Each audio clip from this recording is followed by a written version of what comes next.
মহারাজকে প্রণাম জানিয়ে আজকের স্বাধ্যায় আরম্ভ করছি।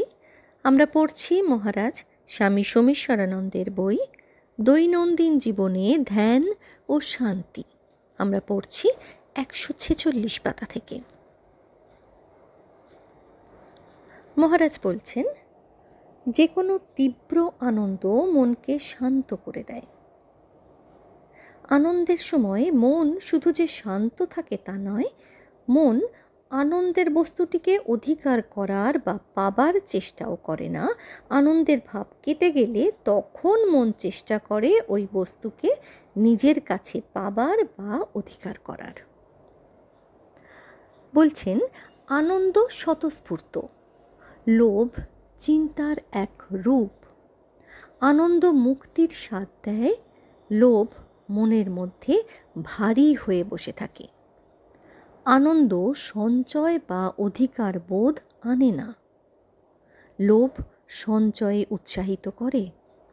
আনন্দে মানুষ নিজেকে ভুলে যায়, লোভ অহংকে শক্তিশালী করে। আনন্দ মনকে মুক্ত করে, লোভ মনকে ওই বস্তুতে নির্ভরশীল করে। প্রশ্ন, আনন্দ পেতে পারি কিভাবে, লোভ না করেও?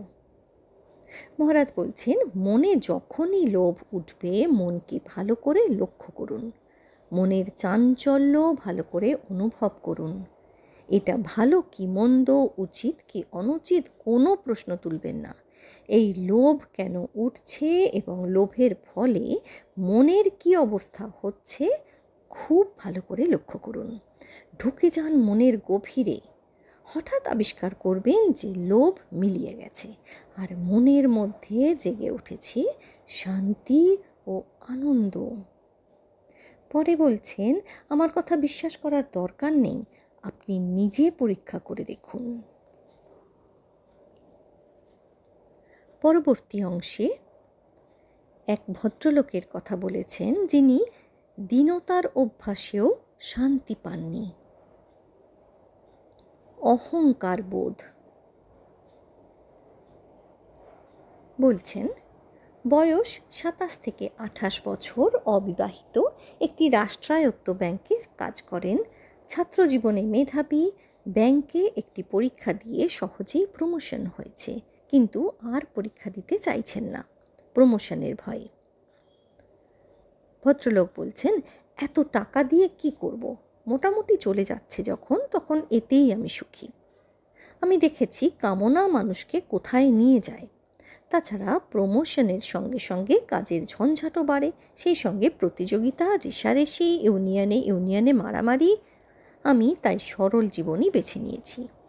বৈষ্ণব পরিবারে আমার জন্ম, সেজন্য দীনতার ভাব অভ্যাস করতে অসুবিধে হয়নি। বেশ তো, তাকে বললাম, তাহলে আপনার সমস্যাটা কি? প্রশ্ন, সহজ জীবনযাত্রা ও দীনতার ভাব সত্ত্বেও পূর্ণ শান্তি পাচ্ছি না কেন? মহারাজ বলছেন, কি করে পাবেন, ওইটিও তো একটা বাসনা। বাসনা কেন, আমি তো প্রচুর টাকা চাইছি না, অহংকারী হচ্ছি না। উত্তর, টাকা ও ক্ষমতা যে চায় সে তার আনন্দের জন্যই চায়। আপনি ওই দুটো পরিত্যাগ করছেন, সেও ওই আনন্দের জন্যই। ঠিক বুঝলাম না। নিজেকে বড় ভাবা সুপিরিয়রিটি কমপ্লেক্স এবং নিজেকে ছোট ভাবা ইনফিরিয়রিটি কমপ্লেক্স, দুটোই কমপ্লেক্স। কনফ্লিক্টের ফলেই এটা হয়। কোনো কাজ মানুষ যদি স্বতঃস্ফূর্তভাবে না করতে পারে তখন মনে কনফ্লিক্ট উপস্থিত হয়। প্রশ্ন, তবে আমার দীনতার পেছনেও কনফ্লিক্ট রয়েছে? মহারাজ বলছেন, আপনি কি বলেন? প্রতিযোগিতামূলক জীবনের ঝঞ্ঝাট ও দুঃখ থেকে সরে থাকার জন্য দীনতা আনছেন মনে, ঠিক কিনা? অর্থাৎ এই ভাবটিকে আপনি মনের ওপর চাপিয়ে দিচ্ছেন। এভাবে চাপিয়ে দেওয়ার মাধ্যমে আপনি মনকে এক বিশেষ খাতে অভ্যস্ত করে তুলছেন। অর্থাৎ অহংয়ের কাজ এখনও চলছে। দীনতার মাধ্যমেও আপনি অহংয়ের পরিতৃপ্তি চাইছেন। প্রশ্ন, সে কি? আমি তো অহংকারকেই জয় করতে চাইছি। উত্তর, এই জয় করতে চাওয়া ব্যাপারটিও কি অহংকারেরই কাজ নয়? অহং মনে আমি বোধ, এটিকে ধরার চেষ্টা করুন, আপনার মনের দিকে লক্ষ্য করুন। মনে নানান চিন্তার স্রোত চললেও মনের একাংশে আপনি আপাত স্থির একটি ভাবমূর্তি রয়েছে। সেটি আপনার নিজের সম্বন্ধে আপনার ধারণা। একটু বুঝিয়ে বলি, কোনো ফর্ম ফিল আপ করার সময় আপনি নিজের পরিচয় দেন এভাবে, অমুক নাম, তমুকের ছেলে, ওই বাড়ির বাসিন্দা, ইত্যাদি ইত্যাদি। এগুলো আপনার পরিচায়ক, কিন্তু এগুলো পরিবর্তিত হলেও আপনার অস্তিত্ব থাকে। আপনি কোর্টে এফিডেভিট করে নাম বদলাতে পারেন, কিংবা বাড়ি পাল্টাতে পারেন, অথবা আপনার বাবা মারা যেতে পারে। এ সত্ত্বেও আপনি থাকবেন, আপনার সত্তা থাকবে। ঠিক তেমনি আপনার মনে কোনো দুঃখের ঢেউ, কোনো সুখের ঢেউ, কখনো ভালো চিন্তা, কখনো খারাপ চিন্তা ইত্যাদি খেলা করে যায় সাময়িকভাবে।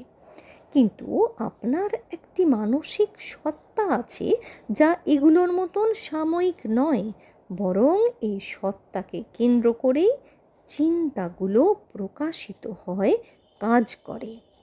এই আপাত স্থির সত্তাটি গড়ে উঠেছে আপনার শিক্ষা, সংস্কৃতি, পরিবেশ, আপনার নিজস্ব ইচ্ছা, অভ্যাস, রুচি, সংস্কার ইত্যাদি নিয়ে, তাই না? এটিকেই আপনি আমি বলে জানেন। অর্থাৎ আপনার শিক্ষা, সংস্কৃতি, রুচি, অভ্যাস ইত্যাদি আপনার মনের একাংশকে যেন জমাট বেঁধে তুলেছে। এই জমাট বাঁধা অংশটি, যাকে আপনি আমি বলে ভাবছেন, সেটাই হলো আপনার অহং। যে গর্বিত, সে এই অহংটির চারদিকে কতগুলো মানসিক বৃত্তি তৈরি করে, যে বৃত্তিগুলো সমাজের চোখে গ্লোরিফাইড। এই অহং বিভিন্ন বৃত্তিকে আশ্রয় করে নানান রূপে সাজে। যে গর্বিত, সে এক রূপে তার অহংকে সাজায়, আপনি দীনতার বৃত্তি দিয়ে ওই অহংকে আরেকভাবে সাজাচ্ছেন। যেহেতু এই অহংয়ের ওপর আপনার সত্তা নির্ভরশীল, বা এই অহংকেই নিজস্ব সত্তা বলে অনুভব করছি, সেই হেতু এই অহংকে নানান বৃত্তির সাহায্যে আমরা সাজাই। কিন্তু এটা কি একান্তই প্রয়োজনীয়? প্রশ্ন: মনের কোনো চিন্তা বা বৃত্তি ছাড়া অহং কি থাকতে পারে? কোনো বৃত্তি ছাড়া এর প্রকাশ তো ঘটে না। মহারাজ উত্তর দিচ্ছেন, এখনই সিদ্ধান্তে আসছেন কেন? আসুন খুঁজে দেখি সম্ভব কি অসম্ভব। এই অহংকে অনুভব করার চেষ্টা করুন। কি দেখছেন? এটিকে আমরা প্রথমে অস্তিত্ব বলে অনুভব করছি, পরে কোনো বৃত্তির সাহায্যে এই অস্তিত্বের আরেকটা রূপ দেবার চেষ্টা করছি। সাধারণভাবে সুখ, দুঃখ, ভালো মন্দ ইত্যাদি বৃত্তির সাহায্যে এই রূপায়ণের কাজটা করি। কিন্তু ভালো করে লক্ষ্য করলে দেখবেন, শিক্ষা, সংস্কৃতি, রুচি, অভ্যাস এগুলিও মানসিক বৃত্তি। অর্থাৎ এগুলো মনে যে প্রভাব ফেলে, সেই প্রভাব নানান বৃত্তির মাধ্যমেই প্রকাশিত হচ্ছে।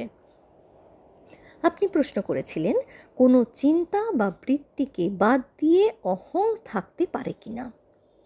বহুদিনের অভ্যাসে আমরা মনকে এমন করে ফেলেছি যে বৃত্তি ছাড়া অহংকে ভাবতে পারি না। কিন্তু আজ আমরা মনের গভীরে ঢুকতে চাই, দেখতে চাই এটি সম্ভব কিনা।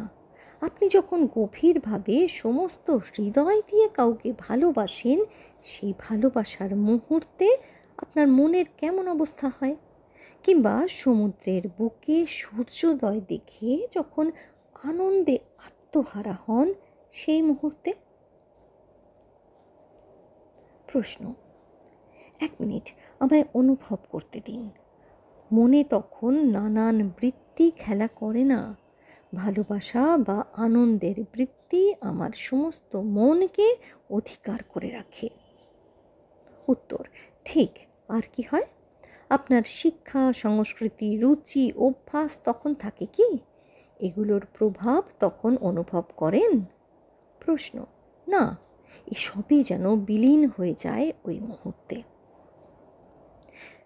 মহারাজ বলছেন, তাহলে দেখছেন একটি মাত্র বৃত্তিকে কেন্দ্র করেও আপনার অহং অনেকক্ষণ থাকতে পারে। এবারে আমার প্রশ্ন, ভালোবাসা বা আনন্দের মতো শুধু অস্তিত্ব, এই বৃত্তিটুকু নিয়ে আপনার অহং কি থাকতে পারে? নিজের মনের দিকে গভীরভাবে লক্ষ্য করুন। অহং শুধু নিজের অস্তিত্ব বৃত্তিতে থাকতে পারে কি?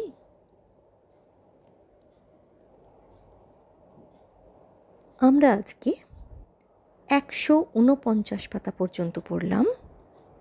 পরের দিন এর পর থেকেই আরম্ভ হবে।